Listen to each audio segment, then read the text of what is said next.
21 سپتامبر سال 2022 تخمینا ساعت 13:00 دقیقه راننده автомاشین تمغه مرسدس بنز فیض‌الله عبدالستار سال تولدش 1975 ساکن شهر دوشنبه هنگام حرکت در حدود کوچه یوسفی شهر ایسار از عهده اداره واسطه نقلیات نبرآمده پیاده‌گرد حیدروف جمشید سال تولدش 1978 ساکن شهر مذکور را پخش نموده است. در نتیجه حیدروف جراحت وزن جسمانی برداشته در جای حادثه به هلاکت رسیده است. از روی این حادثه تحقیقات ادامه دارد.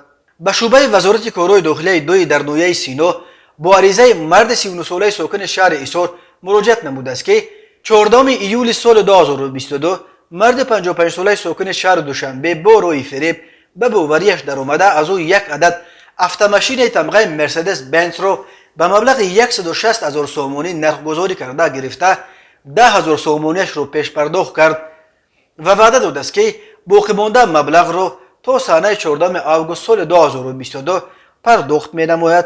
اما автомاشینش را به دیگر شخص به مبلغ 80,000 سومانی فروخته مبلغ را به منفعت شخصیش صرف نموده است. از روی این حادثه تفتیشات ادامه دارد.